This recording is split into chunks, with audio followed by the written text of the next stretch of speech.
मेरी और उसकी मुलाकात आज से ठीक 2 बरस पहले अपोलो बंदर पर हुई। शाम का वक्त था, सूरज की आखिरी किरणें समुद्र की उन दराज लहरों के पीछे गायब हो चुकी थी जो साहिल के बेंच पर बैठकर देखने से मोटे कपड़े की तहें मालूम होती थी। मैं गेट ऑफ इंडिया के उस तरफ पहला बेंच छोड़कर, जिस पर एक आदमी चंपी वाले से अपने सर की मालिश करा रहा था, दूसरे बेंच पर बैठा था और हद्दे नजर तक फैले हुए समुद्र को देख रहा था। दूर, बहुत दूर, जहां समुद्र और आसमान घुल मिल रहे थे, बड़ी बड़ी लहरें आहिस्ता आहिस्ता उठ रही थीं और ऐसा मालूम होता था कि बहुत बड़ा गदले रंग का कालीन है जिसे इधर से उधर समेटा जा रहा है। साहिल के सब कुमकुमे रोशन थे, जिनका अक्स किनारे के लर्जा पानी पर कपकपाती हुई मोटी लकीरों की सूरत में जगह जगह रेंग रहा था। मेरे पास पथरीली दीवार के नीचे कई कश्तियों के लिपटे हुए बाबान और बांस हौले हौले हरकत कर रहे थे। समुद्र की लहरें और तमाशाइयों की आवाज एक गुनगुनाहट बनकर फिजा में घुली हुई थी। कभी कभी किसी आने या जाने वाली मोटर के हॉर्न की आवाज बुलंद होती और यूं मालूम होता कि बड़ी दिलचस्प कहानी सुनने के दौरान में किसी ने जोर से हूं की है। ऐसे माहौल में सिगरेट पीने का बहुत मजा आता है। मैंने जेब में हाथ डालकर सिगरेट की डिबिया निकाली, मगर माचिस न मिली। जाने कहां भूल आया था। सिगरेट की डिबिया वापस जेब में रखने ही वाला था कि पास से किसी ने कहा, माचिस लीजिएगा। मैंने मुड़कर देखा। बेंच के पीछे एक नौजवान खड़ा था। यूं तो बंबई के आम बाशिंदों का रंग जर्द होता है, लेकिन उसका चेहरा खौफनाक तौर पर जर्द था। मैंने उसका शुक्रिया अदा किया। आपकी बड़ी इनायत है। उसने जवाब दिया, आप सिगरेट सुलगा लीजिए, मुझे जाना है। मुझे ऐसा महसूस हुआ कि उसने झूठ बोला है, क्योंकि उसके लहजे से इस बात का पता चलता था कि उसे कोई जल्दी नहीं है और न उसे कहीं जाना है। आप कहेंगे कि लहजे से ऐसी बातों का किस तरह पता चल सकता है, लेकिन हकीकत यह है कि मुझे उस वक्त ऐसा महसूस हुआ। चुनांचे मैंने एक बार फिर कहा, ऐसी जल्दी क्या है, तशरीफ रखिए। और ये कहकर मैंने सिगरेट की डिबिया उसकी तरफ बढ़ा दी। शौक फरमाए। उसने सिगरेट की छाप की तरफ देखा और जवाब दिया, शुक्रिया, मैं सिर्फ ब्रांड पिया करता हूँ। आप माने न माने, मगर मैं कसमिया कहता हूँ कि इस बार उसने फिर झूठ बोला। इस मर्तबा फिर उसके लहजे ने चुगली खाए और मुझे उससे दिलचस्पी पैदा हो गई, इसलिए कि मैंने अपने दिल में कसरत कर लिया था कि उसे जरूर अपने पास बिठाऊंगा और अपना सिगरेट पिलवाऊंगा। मेरे ख्याल के मुताबिक इसमें मुश्किल की कोई बात ही न थी, क्योंकि उसके 2 जुमलों ही ने मुझे बता दिया था कि वो अपने आप को धोखा दे रहा है। उसका जी चाहता है कि मेरे पास बैठे और सिगरेट पिए, लेकिन बैक वक्त उसके दिल में ये ख्याल भी पैदा हुआ था कि मेरे पास न बैठे और मेरा सिगरेट न पिए। चुनांचे हाँ और न का ये तसादुम उसके लहजे में साफ तौर पर मुझे नजर आया था। आप यकीन जानिए कि उसका वजूद भी होने और न होने के बीच में लटका हुआ था। उसका चेहरा, जैसा कि मैं बयान कर चुका हूँ, बेहद पीला था।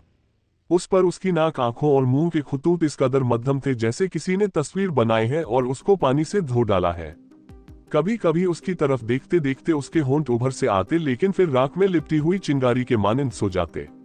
उसके चेहरे के दूसरे खुतूत का भी यही हाल था। आंखें गदले पानी की 2 बड़ी बड़ी बूंदें थीं, जिन पर उसकी छोरी पलकें झुकी हुई थीं। बाल काले थे, मगर उनकी स्याही जले हुए कागज के मानंद थी, जिनमें भोसलापन होता है। करीब से देखने पर उसकी नाक का सही नक्शा मालूम हो सकता था, मगर दूर से देखने पर वो बिल्कुल चिपई मालूम होती थी, क्योंकि जैसा कि मैं इससे पेशतर बयान कर चुका हूँ, उसके चेहरे के खुतूत बिल्कुल ही मध्यम थे। उसका कद आम लोगों जितना था, यानी न छोटा न बड़ा। अलबत्ता जब वो एक खास अंदाज से, यानी अपनी कमर की हड्डी को ढीला छोड़ के खड़ा होता, तो उसके कद में नुमाया फर्क पैदा हो जाता। इस तरह जबकि वो एकदम खड़ा होता तो उसका कद जिस्म के मुकाबले में बहुत बड़ा दिखाई देता। कपड़े उसके खस्ता हालत में थे, लेकिन मैले नहीं थे। कोट की आस्तीनों के आखिरी हिस्से कसरत इस्तेमाल के बाइस घिस गए थे और फुसले निकल आए थे। काला खुला था और कमीज बस एक और धुलाई की मार थी, मगर इन कपड़ों में भी वो खुद को एक बावकार अंदाज में पेश करने की सही कर रहा था। मैं सही कर रहा था इसलिए कहा, क्योंकि जब मैंने उसकी तरफ देखा था तो उसके सारे वजूद में बेचैनी की लहर दौड़ गई थी और मुझे ऐसा मालूम हुआ था कि वो अपने आप को मेरी निगाहों से ओझल रखना चाहता है। मैं उठ खड़ा हुआ और सिगरेट सुलगाकर उसकी तरफ डिबिया बढ़ा दी। शौक फरमाए। ये मैंने कुछ इस तरीके से कहा और फौरन माचिस सुलगाकर इस अंदाज से पेश की कि वो सब कुछ भूल गया। उसने डिबिया में से सिगरेट निकालकर मुंह में दबा लिया और उसे सुलगाकर पीना भी शुरू कर दिया, लेकिन एकाएक ही उसे अपनी गलती का एहसास हुआ और मुंह में से सिगरेट निकालकर मसनूई खांसी के आसार हलक में पैदा करते हुए उसने कहा, केविंडा, मुझे रास नहीं आते, इनका तंबाकू बहुत तेज है। मेरे गले में फौरन खराशें पैदा हो जाती हैं। मैंने उससे पूछा, आप कौन से सिगरेट पसंद करते हैं? उसने तुतलाकर जवाब दिया, मैं दरअसल सिगरेट बहुत कम पीता हूँ क्योंकि डॉक्टर अरोकर ने मना कर रखा है। वैसे मैं खरीफ आलू पीता हूँ जिनका तंबाकू तेज नहीं होता। उसने जिस डॉक्टर का नाम लिया वो बम्बई का बहुत बड़ा डॉक्टर है। उसकी फीस 10 रुपये है और जिन सिगरेटों का उसने हवाला दिया उसके मुतल्लिक आपको भी मालूम होगा कि बहुत महंगे दामों पर मिलते हैं। उसने एक ही सांस में 2 झूठ बोले जो मुझे हजम न हुए, मगर मैं खामोश रहा। हालांकि सच अर्ज करता हूँ, उस वक्त मेरे दिल में यही ख्वाहिश चुटकियां ले रही थी कि उसका गलाफ उतार दूं और उसकी दरोगोई को बेनकाब कर दूं और उसे कुछ इस तरह शर्मिंदा करूं कि वो मुझसे माफी मांगे। मगर मैंने जब उसकी तरफ देखा तो इस फैसले पर पहुंचा कि उसने जो कुछ कहा है उसका जुज्वा बनकर रह गया है। झूठ बोलकर चेहरे पर जो एक सुर्खी सी दौड़ जाया करती है मुझे नजर न आई, बल्कि मैंने ये देखा कि वो जो कुछ कह चुका है उसको हकीकत समझता है। उसके झूठ में इस कदर इखलास था, यानी उसने इतने पुरखुलूस तरीके पर झूठ बोला था कि उसकी मीज़ान एहसास में हल्की सी जुम्बिश भी पैदा नहीं हुई थी। खैर, इस किस्से को छोड़िए। ऐसी बारीकियां मैं आपको बताने लगूं तो सफ़हों के सफ़े काले हो जाएंगे और अफसाना बहुत खुश्क हो जाएगा। थोड़ी सी रस्मी गुफ्तगू के बाद मैंने उसको राह पर लगाया और एक और सिगरेट पेश करके समुंदर के दिलफरेब मंजर की बात छेड़ दी। चूंकि अफसाना निगार हूँ, इसलिए कुछ इस दिलचस्प तरीके पर उसे समुंदर, अपोलो बंदर और वहां आने जाने वाले तमाशाइयों के बारे में चंद बातें सुनाई कि 6 सिगरेट पीने पर भी उसके हलक में खरखराहट पैदा न हुई। उसने मेरा नाम पूछा। मैंने बताया तो वो उठ खड़ा हुआ और कहने लगा, आप मिस्टर है, मैं आपके कई अफसाने पढ़ चुका हूँ। मुझे मालूम न था कि आप है। मुझे आपसे मिलकर बहुत खुशी हुई है, वल्लाह बहुत खुशी हुई है। मैंने उसका शुक्रिया अदा करना चाहा, मगर उसने अपनी बात शुरू कर दी। हाँ, खूब याद आया, अभी हाल ही में आपका एक अफसाना मैंने पढ़ा है। उन्वान भूल गया हूँ। उसमें आपने एक लड़की पेश की है जो किसी मर्द से मोहब्बत करती थी, मगर वो उसे धोखा दे गया। उसी लड़की से एक और मर्द भी मोहब्बत करता था जो अफसाना सुनाता है। जब उसको लड़की की उफ्ताद का पता चलता है तो वो उससे मिलता है और उससे कहता है, जिंदा रहो। उन चंद घड़ियों की याद में अपनी जिंदगी की बुनियादें खड़ी करो जो तुमने उसकी मोहब्बत में गुजारी है, इस मसरत की याद में जो तुमने चंद लम्हात के लिए हासिल की थी। मुझे असल इबारत याद नहीं रही, लेकिन मुझे बताइए, क्या ऐसा मुमकिन है? मुमकिन को छोड़िए, आप ये बताइए कि वो आदमी आप तो नहीं थे, मगर क्या आप ही ने उससे कोठे पर मुलाकात की थी और उसकी थकी हुई जवानी को उंधती हुई चांदनी में छोड़कर नीचे अपने कमरे में सोने के लिए चले आए थे? ये कहते हुए वो एकदम ठहर गया। मगर मुझे ऐसी बातें नहीं पूछनी चाहिए, अपने दिल का हाल कौन बताता है? इस पर मैंने कहा, मैं आपको बताऊंगा, लेकिन पहली मुलाकात में सब कुछ पूछ लेना और सब कुछ बता देना अच्छा मालूम नहीं होता। आपका क्या ख्याल है? वो जोश जो गुफ्तगू करते वक्त उसके अंदर पैदा हो गया था एकदम ठंडा पड़ गया। उसने धीमे लहजे में कहा, आपका फरमाना बिल्कुल दुरुस्त है, मगर क्या पता है कि आपसे फिर कभी मुलाकात न हो। इस पर मैंने कहा, इसमें शक नहीं, बम्बई बहुत बड़ा शहर है, लेकिन हमारी एक नहीं बहुत सी मुलाकातें हो सकती हैं। बेकार आदमी हूँ, यानी अफसाना निगार। शाम को हर रोज इसी वक्त, बशर्ते कि बीमार ना हो जाऊं, आप मुझे हमेशा इसी जगह पर पाएंगे। यहाँ बेशुमार लड़कियां सैर को आती हैं और मैं इसलिए आता हूँ कि खुद को किसी की मोहब्बत में गिरफ्तार कर सकूं। मोहब्बत बुरी चीज नहीं है। मोहब्बत। उसने इससे आगे कुछ कहना चाहा मगर न कह सका और जलती हुई रस्सी की तरह आखिरी बल खाकर खामोश हो गया। मैंने अज़राह मजाक उससे मोहब्बत का जिक्र किया था। दरअसल उस वक्त फिजा ऐसी दिलफरेब थी कि अगर किसी औरत पर आशिक हो जाता तो मुझे अफसोस न होता जब दोनों वक्त आपस में मिल रहे हों। नींद तारीकी में बिजली के कुमकु में कतार दर कतार आंखें झपकना शुरू कर दें, हवा में खुनकी पैदा हो जाए और फिजा पर एक अफसानवी कैफियत सी छा जाए तो किसी अजनबी औरत की कुर्बत की जरूरत महसूस हुआ करती है, एक ऐसी जिसका एहसास तहत शऊर में छुपा रहता है। खुदा मालूम उसने किस अफसाने के मुतल्लिक मुझसे पूछा था। मुझे अपने सब अफसाने याद नहीं और खास तौर पर वो तो बिल्कुल याद नहीं जो रूमानी है। मैं अपनी जिंदगी में बहुत कम औरतों से मिला हूँ। वो अफसाने जो मैंने औरतों के मुतल्लिक लिखे हैं या तो किसी खास जरूरत के मातहत लिखे गए हैं या महज दिमागी अयाशी के लिए। मेरे ऐसे अफसानों में चून की खुलूस नहीं है, इसलिए मैंने कभी उनके मुतल्लिक गौर नहीं किया। एक खास तबके की औरतें मेरी नजर से गुजरी हैं और उनके मुतल्लिक मैंने चंद अफसाने लिखे हैं, मगर वो रोमान नहीं है। उसने जिस अफसाने का जिक्र किया था वो यकीनन कोई अदना दर्जे का रोमान था जो मैंने अपने चंद जज्बात की प्यास बुझाने के लिए लिखा होगा। लेकिन मैंने तो अपना अफसाना बयान करना शुरू कर दिया। हाँ, तो जब वो मोहब्बत कहकर खामोश हो गया तो मेरे दिल में ख्वाहिश पैदा हुई कि मोहब्बत के बारे में कुछ और कहूँ। चुनांचे मैंने कहना शुरू किया, मोहब्बत की यूं तो बहुत सी किस्में हमारे बाप दादा बयान कर गए हैं, मगर मैं समझता हूँ कि मोहब्बत ख्वाह मुल्तान में हो या साइबेरिया के यकबस्ता मैदानों में, सर्दियों में पैदा हो या गर्मियों में, अमीर के दिल में पैदा हो या गरीब के दिल में, मोहब्बत खूबसूरत करे या बदसूरत, बदकिरदार करे या निकोकार, मोहब्बत मोहब्बत ही रहती है। इसमें कोई फर्क पैदा नहीं होता। जिस तरह बच्चे पैदा होने की सूरत हमेशा ही एक सी चली आ रही है, इसी तरह मोहब्बत की पैदाइश भी एक ही तरीके पर होती है। ये जुदा बात है कि सईदा बेगम अस्पताल में बच्चा जने और राजकुमारी जंगल में गुलाम मोहम्मद के दिल में भंगन मोहब्बत पैदा कर दे, और नटवरलाल के दिल में कोई रानी। जिस तरह बच्चे वक्त से पहले पैदा होते हैं और कमजोर रहते हैं, उसी तरह वो मोहब्बत भी कमजोर रहती है जो वक्त से पहले जन्म ले। दफा बच्चे बड़ी तकलीफ से पैदा होते हैं, दफा मोहब्बत भी बड़ी तकलीफ देकर पैदा होती है।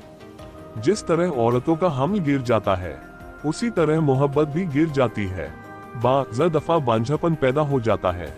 इधर भी आपको ऐसे आदमी नजर आएंगे जो मोहब्बत करने के मामले में बांझ हैं। इसका मतलब ये नहीं कि मोहब्बत करने की ख्वाहिश उनके दिल से हमेशा के लिए मिट जाती है या उनके अंदर वो जज्बा ही नहीं रहता। नहीं, ये ख्वाहिश उनके दिल में मौजूद होती है, मगर वो इस काबिल नहीं रहते कि मोहब्बत कर सके। जिस तरह औरत अपने जिस्मानी नकाइस के बाइस बच्चे पैदा करने के काबिल नहीं रहती, उसी तरह ये लोग चंद रूहानी नकाइस की वजह से किसी के दिल में मोहब्बत पैदा करने की कुव्वत नहीं रखते। मोहब्बत का इस्कात भी हो सकता है। मुझे अपनी गुफ्तगू दिलचस्प मालूम हो रही थी, चुनांचे मैं उसकी तरफ देखे बगैर लेक्चर दिए जा रहा था। लेकिन जब मैं उसकी तरफ मुतवज्जा हुआ तो वो समुद्र के उस पार खला में देख रहा था और अपने ख्यालात में गुम था। मैं खामोश हो गया। जब दूर से किसी मोटर का हॉर्न बजा तो वो चौंका और खाली उस जहन होकर कहने लगा, जी आपने बिल्कुल दुरुस्त फरमाया है। मेरे जी में आई कि उससे पूछूं। दुरुस्त फरमाया है, इसको छोड़िए, आप ये बताइए कि मैंने क्या कहा है। लेकिन मैं खामोश रहा और उसको मौका दिया कि अपने वजनी ख्यालात दिमाग से झटक दे। वो कुछ देर सोचता रहा, उसके बाद उसने फिर कहा, आपने बिल्कुल ठीक फरमाया है। लेकिन खैर छोड़िए इस किस्से को। मुझे अपनी गुफ्तगू बहुत अच्छी मालूम हुई थी। मैं चाहता था कि कोई मेरी बातें सुनता चला जाए। चुनांचे मैंने फिर से कहना शुरू किया, तो मैं अर्ज कर रहा था कि बाज़ आदमी भी मोहब्बत के मामले में बांझ होते हैं, यानी उनके दिल में मोहब्बत करने की ख्वाहिश तो मौजूद होती है, लेकिन उनकी ये ख्वाहिश कभी पूरी नहीं होती। मैं समझता हूँ कि इस बांझपन का बाइस रूहानी नकाइस है। आपका क्या ख्याल है? उसका रंग और भी जर्द पड़ गया, जैसे उसने कोई भूत देख लिया हो। ये तब्दीली उसके अंदर इतनी जल्दी पैदा हुई कि मैंने घबरा कर उससे पूछा, खैरियत तो है? आप बीमार हैं? नहीं तो उसकी परेशानी और भी ज्यादा हो गई। मुझे कोई बीमारी नहीं है, लेकिन आपने कैसे समझ लिया कि मैं बीमार हूँ? मैंने जवाब दिया, इस वक्त आपको जो कोई भी देखेगा यही कहेगा कि आप बहुत बीमार हैं। आपका रंग खौफनाक तौर पर जर्द हो रहा है। मेरा ख्याल है आपको घर चले जाना चाहिए। आइए मैं आपको छोड़ाऊं।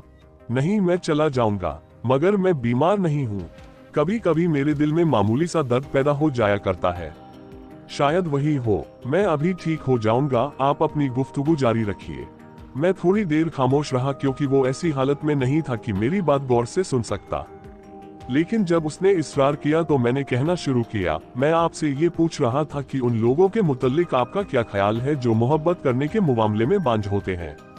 मैं ऐसे आदमियों के जज्बात और उनकी अंदरूनी कैफियत का अंदाजा नहीं कर सकता, लेकिन जब मैं उस बांझ औरत का तस्वुर करता हूँ जो सिर्फ एक बेटी या बेटा हासिल करने के लिए दुआएं मांगती है, खुदा के हुजूर में गिड़गिड़ाती है, और जब वहां से कुछ नहीं मिलता तो टोने टोटकों में अपना गौहर मकसूद ढूंढती है, शमशानों से राख लाती है, कई रातें जाग कर साधुओं के बताए हुए मंत्र पढ़ती है, मन्नतें मानती है, चढ़ावे चढ़ाती है, तो मैं ख्याल करता हूँ कि उस आदमी की भी यही हालत होती होगी जो मोहब्बत के मामले में बांझ हो। ऐसे लोग वाकई हमदर्दी के काबिल हैं। मुझे अंधों पर इतना रहम नहीं आता जितना इन लोगों पर आता है। उसकी आंखों में आंसू आ गए और वो थूक निगलकर दफतन उठ खड़ा हुआ और परली तरफ मुंह करके कहने लगा, ओ बहुत देर हो गई, मुझे जरूरी काम के लिए जाना था। यहाँ बातों बातों में कितना वक्त गुजर गया। मैं भी उठ खड़ा हुआ। वो पलटा और जल्दी से मेरा हाथ दबाकर लेकिन मेरी तरफ देखे बगैर उसने अब रुखसत चाहता हूँ कहा और चल दिया। दूसरी मर्तबा उससे मेरी मुलाकात फिर अपोलो बंदर ही पर हुई। मैं सैर का आदी नहीं हूँ, मगर उस जमाने में हर शाम अपोलो बंदर पर जाना मेरा दस्तूर हो गया था। 1 महीने के बाद जब मुझे आगरा के एक शायर ने एक लंबा चौड़ा खत लिखा जिसमें उसने निहायत ही हरीसाना तौर पर अपोलो बंदर और वहां जमा होने वाली परियों का जिक्र किया और मुझे इस लिहाज से बहुत खुशकिस्मत कहा कि मैं बंबई में हूं, तो अपोलो बंदर से मेरी दिलचस्पी हमेशा के लिए फना हो गई। अब जब कभी कोई मुझे अपोलो बंदर जाने को कहता है तो मुझे आगरे के शायर का खत याद आ जाता है और मेरी तबीयत मतला जाती है। लेकिन मैं उस जमाने का जिक्र कर रहा हूँ जब खत मुझे नहीं मिला था और मैं हर रोज जाकर शाम को अपोलो बंदर के उस बेंच पर बैठा करता था जिसके उस तरफ कई आदमी चंपी वालों से अपनी खोपड़ियों की मरम्मत कराते रहते हैं। दिन पूरी तरह ढल चुका था और उजाले का कोई निशान बाकी नहीं रहा था। अक्टूबर की गर्मी में कमी वाक़ई नहीं हुई थी। हवा चल रही थी, थके हुए मुसाफिर की तरह। सैर करने वालों का हुजूम ज्यादा था। मेरे पीछे मोटरें ही मोटरें खड़ी थी। बेंच भी सबके सब पुर थे। जहां बैठा करता था वहां 2 बातूनी, एक गुजराती और एक पारसी न जाने कब के जमे हुए थे। दोनों गुजराती बोलते थे मगर मुख्तलिफ लब और लहजा से। पारसी की आवाज में 2 सुर थे। वो कभी बारीक सुर में बात करता था, कभी मोटे सुर में। जब दोनों तेजी से बोलना शुरू कर देते तो ऐसा मालूम होता जैसे तोते मैना की लड़ाई हो रही है। मैं उनकी लामुतनाही गुफ्तगू से तंग आकर उठा और टहलने की खातिर ताजमहल होटल का रुख करने ही वाला था कि सामने से मुझे वो आता दिखाई दिया। मुझे उसका नाम मालूम नहीं था, इसलिए मैं उसे पुकार न सका। लेकिन जब उसने मुझे देखा तो उसकी निगाहें साकिन हो गईं, जैसे उसे वो चीज मिल गई हो जिसकी उसे तलाश थी। कोई बेंच खाली नहीं था, इसलिए मैंने उससे कहा, आपसे बहुत देर के बाद मुलाकात हुई, चलिए सामने रेस्तोरां में बैठते हैं, यहाँ कोई बेंच खाली नहीं। उसने रस्मी तौर पर चंद बातें की और मेरे साथ हो लिया। चंद गजों का फासला तय करने के बाद हम दोनों रेस्तोरां में बेद की कुर्सियों पर बैठ गए। चाय का ऑर्डर देकर मैंने उसकी तरफ सिगरेटों का टिन बढ़ा दिया। इत्तेफाक की बात है, मैंने उसी रोज 10 रुपये देकर डॉक्टर अरोलकर से मशवरा लिया था और उसने मुझसे कहा था कि अव्वल तो सिगरेट पीना ही मौकूफ कर दो और अगर तुम ऐसा नहीं कर सकते तो अच्छे सिगरेट पिया करो। मिसाल के तौर पर 555। चुनांचे मैंने डॉक्टर के कहने के मुताबिक ये टिन उसी शाम खरीदा था। उसने डिब्बे की तरफ गौर से देखा, फिर मेरी तरफ निगाहें उठाई, कुछ कहना चाहा मगर खामोश रहा। मैं हंस पड़ा। आप ये न समझिएगा कि मैंने आपके कहने पर ये सिगरेट पीना शुरू किए हैं। इत्तेफाक की बात है कि आज मुझे भी डॉक्टर अरोलकर के पास जाना पड़ा क्योंकि कुछ दिनों से मेरे सीने में दर्द हो रहा है। चुनांचे उसने मुझसे कहा कि ये सिगरेट पिया करो लेकिन बहुत कम। मैंने ये कहते हुए उसकी तरफ देखा और महसूस किया कि उसको मेरी ये बातें नागवार मालूम हुई हैं। चुनांचे मैंने फौरन जेब से वो नुस्खा निकाला जो डॉक्टर अरोलकर ने मुझे लिख कर दिया था। ये कागज मेज पर मैंने उसके सामने रख दिया। ये इबारत मुझसे पढ़ी तो नहीं जाती, मगर ऐसा मालूम होता है कि डॉक्टर साहिब ने विटामिन का सारा खानदान इस नुस्खे में जमा कर दिया है। उस कागज को जिस पर उभरे हुए काले हुरूफ में डॉक्टर अरोलकर का नाम और पता मुंदर्ज था और तारीख भी लिखी हुई थी। उसने चोर निगाहों से देखा और वो इस्तिराब जो उसके चेहरे पर पैदा हो गया था फौरन दूर हो गया। चुनांचे उसने मुस्कुरा कर कहा, क्या वजह है कि अक्सर लिखने वालों के अंदर विटामिन खत्म हो जाती हैं? मैंने जवाब दिया, इसलिए कि उन्हें खाने को काफी नहीं मिलता। काम ज्यादा करते हैं लेकिन उजरत बहुत कम मिलती है।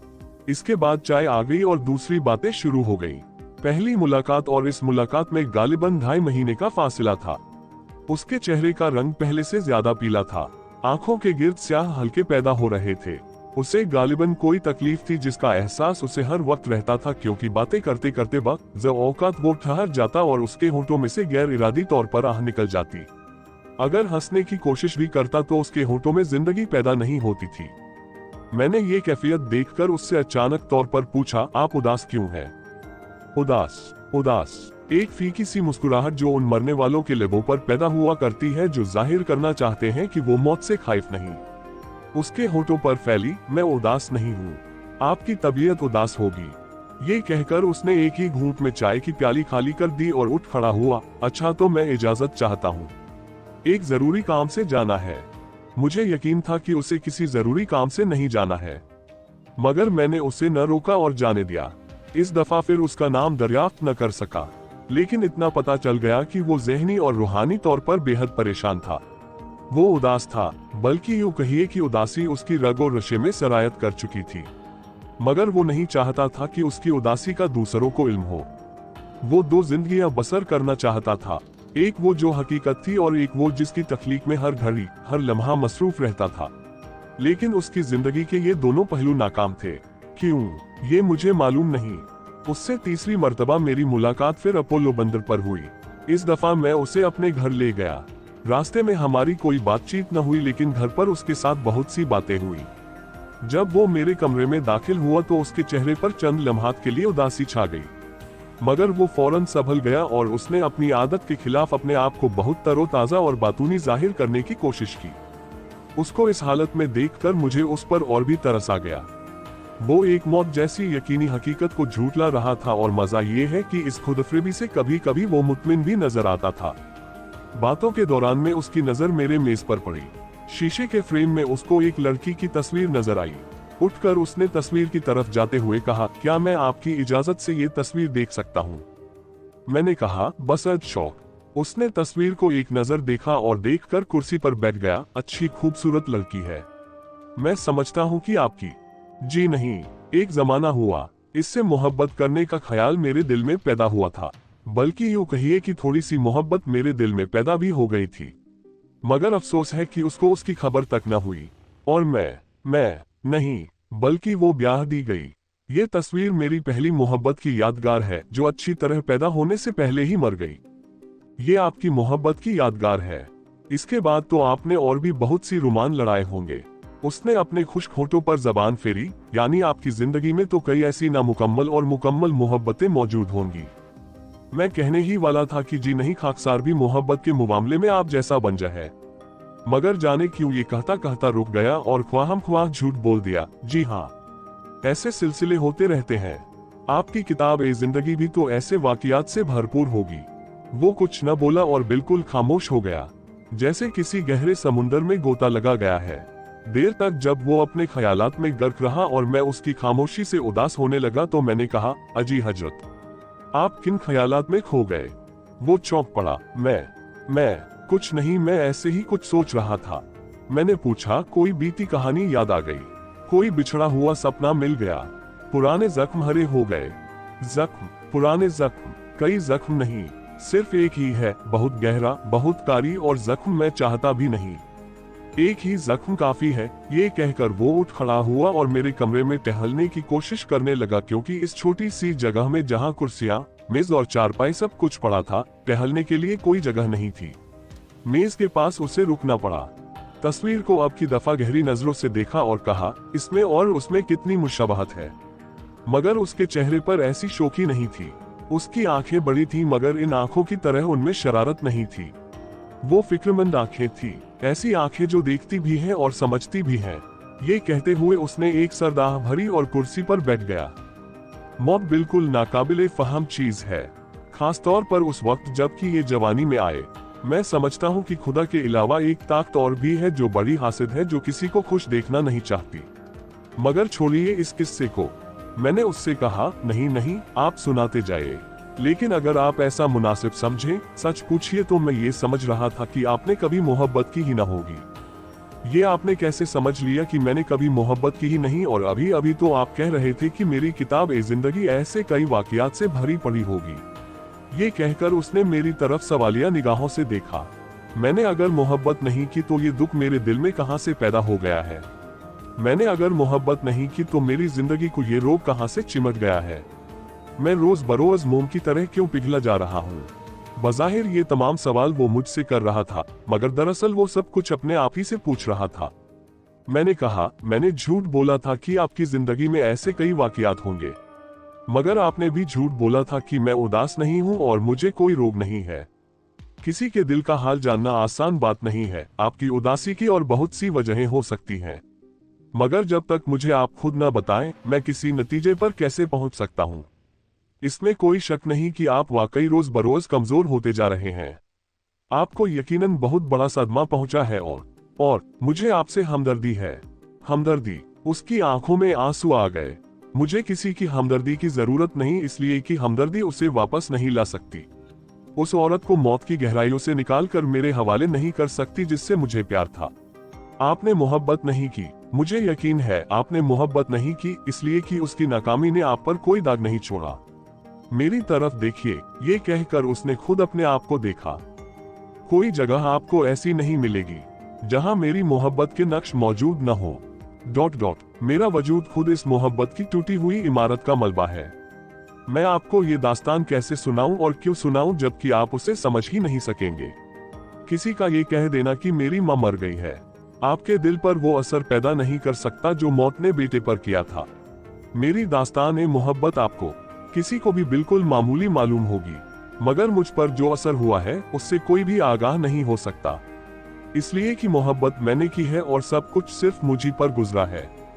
ये कहकर वो खामोश हो गया। उसके हलक में तल्खी पैदा हो गई थी क्योंकि वो बार बार थूक निगलने की कोशिश कर रहा था। क्या वो आपको धोखा दे गई? मैंने उससे पूछा, या कुछ और हालात थे?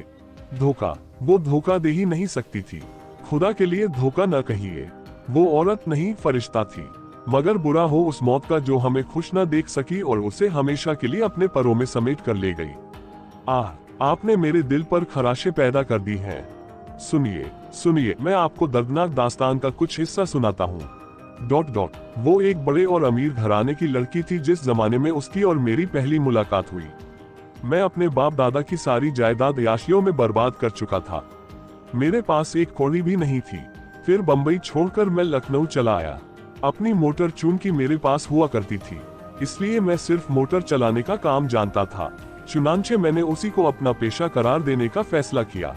पहली मुलाजमत मुझे डिप्टी साहब के यहाँ मिली, जिनकी इकलौती लड़की थी। ये कहते कहते वो अपने ख्यालात में खो गया और दफतन खामोश रहा। मैं भी चुप हो गया। थोड़ी देर बाद वो फिर चौंका और कहने लगा, मैं क्या कह रहा था?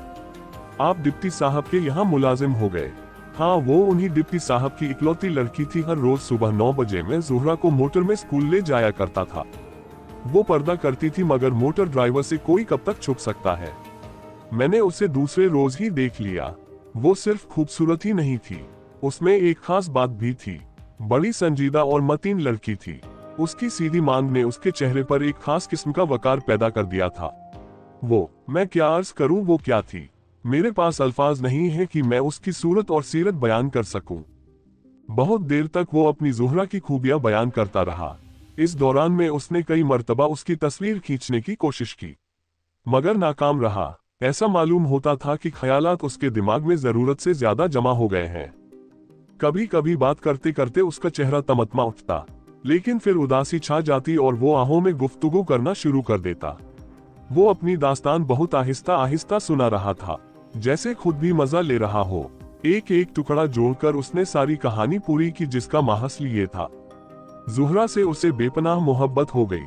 कुछ दिन तो मौका पाकर उसका दीदार करने और तरह तरह के मंसूबे बांधने में गुजर गए, मगर जब उसने संजीदगी से उस मोहब्बत पर गौर किया तो खुद को ज़ुहरा से बहुत दूर पाया। एक मोटर ड्राइवर अपने आका की लड़की से मोहब्बत कैसे कर सकता है? चुनांचे जब इस तल्ख हकीकत का एहसास उसके दिल में पैदा हुआ तो वो मगमूम रहने लगा। लेकिन एक दिन उसने बड़ी जुर्रत से काम लिया। कागज के एक पुर्जे पर उसने ज़ुहरा को चंद सतरें लिखी। ये सतरें मुझे याद हैं। ज़ुहरा, मैं अच्छी तरह जानता हूँ कि तुम्हारा नौकर हूँ। तुम्हारे वालिद साहब मुझे 30 रुपये माहवार देते हैं, मगर मैं तुमसे मोहब्बत करता हूँ। मैं क्या करूँ क्या ना करूँ, मेरी समझ में नहीं आता। ये सतरें कागज पर लिखकर उसने कागज उसकी किताब में रख दिया। दूसरे रोज जब वो उसे मोटर में स्कूल ले गया तो उसके हाथ कांप रहे थे। हैंडल कई बार उसकी गिरफ्त से निकल गया, मगर खुदा का शुक्र है कि कोई एक्सीडेंट न हुआ। उस रोज उसकी कैफियत अजीब रही। शाम को जब वो ज़ुहरा को स्कूल से वापस ला रहा था तो रास्ते में उस लड़की ने मोटर रोकने के लिए कहा। उसने जब मोटर रोक ली तो ज़ुहरा ने निहायत संजीदगी के साथ कहा, देखो नईम, आइंदा तुम ऐसी हरकत कभी न करना। मैंने अभी तक अब्बा जी से तुम्हारे इस खत का जिक्र नहीं किया जो तुमने मेरी किताब में रख दिया था, लेकिन अगर फिर तुमने ऐसी हरकत की तो मजबूरन उनसे शिकायत करना पड़ेगी, समझे? चलो अब मोटर चलो। उस गुफ्तगू के बाद उसने बहुत कोशिश की कि डिप्टी साहब की नौकरी छोड़ दे और ज़ुहरा की मोहब्बत को अपने दिल से हमेशा के लिए मिटा दे, मगर वो कामयाब ना हो सका। 1 महीना इसी कश्मकश में गुजर गया। एक रोज उसने फिर जुर्रत से काम लेकर खत लिखा और ज़ुहरा की एक किताब में रखकर अपनी किस्मत के फैसले का इंतजार करने लगा। उसे यकीन था कि दूसरे रोज सुबह को उसे नौकरी से बरतरफ कर दिया जाएगा, मगर ऐसा न हुआ। शाम को स्कूल से वापस आते हुए ज़ुहरा उससे हमकलाम हुई।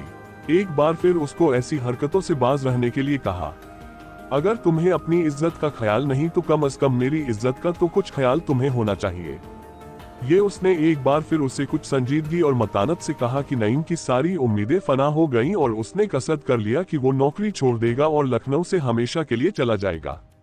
महीने के आखिर में नौकरी छोड़ने से पहले उसने अपनी कोठरी में लालटेन की मध्यम रोशनी में ज़ुहरा को आखिरी खत लिखा। उसमें उसने निहायत दर्द भरे लहजे में उससे कहा, ज़ुहरा, मैंने बहुत कोशिश की कि मैं तुम्हारे कहे पर अमल कर सकूं, मगर दिल पर मेरा इख्तियार नहीं है। ये मेरा आखिरी खत है। कल शाम को मैं लखनऊ छोड़ दूंगा, इसलिए तुम्हें अपने वालिद साहब से कुछ कहने की जरूरत नहीं। तुम्हारी खामोशी मेरी किस्मत का फैसला कर देगी, मगर ये ख्याल न करना कि तुमसे दूर रहकर तुमसे मोहब्बत नहीं करूंगा। मैं जहां कहीं भी रहूंगा, मेरा दिल तुम्हारे कदमों में होगा।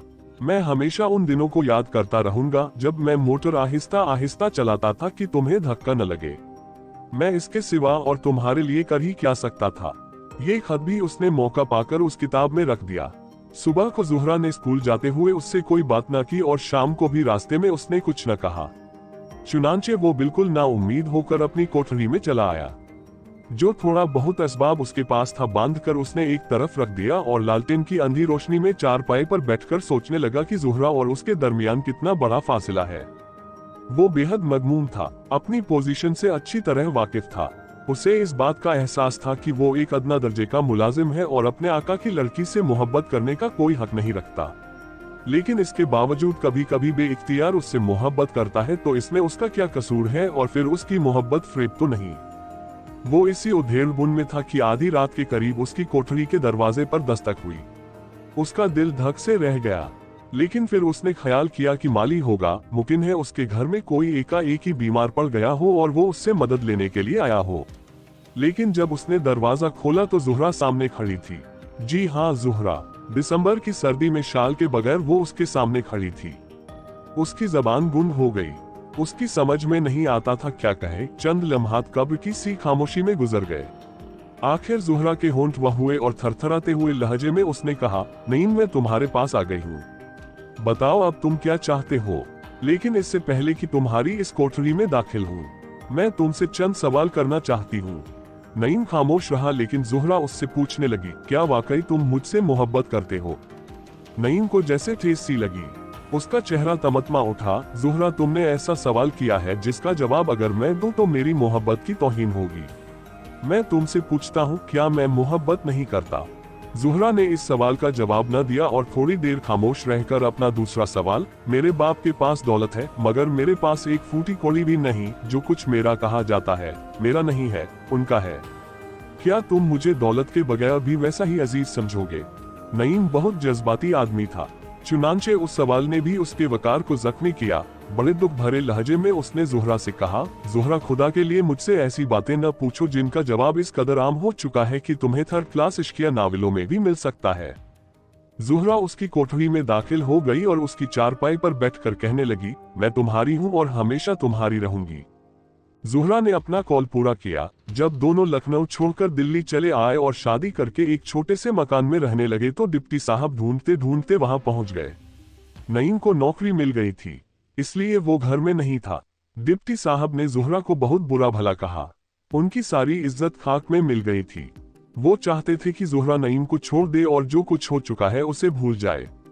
वो नईम को 2-3 हजार रुपया देने के लिए भी तैयार थे, मगर उन्हें नाकाम लौटना पड़ा, इसलिए कि ज़ुहरा नईम को किसी कीमत पर भी छोड़ने के लिए तैयार न हुई। उसने अपने बाप से कहा, अब्बा जी, मैं नईम के साथ बहुत खुश हूँ। आप इससे अच्छा शौहर मेरे लिए कभी तलाश नहीं कर सकते। मैं और वो आपसे कुछ नहीं मांगते।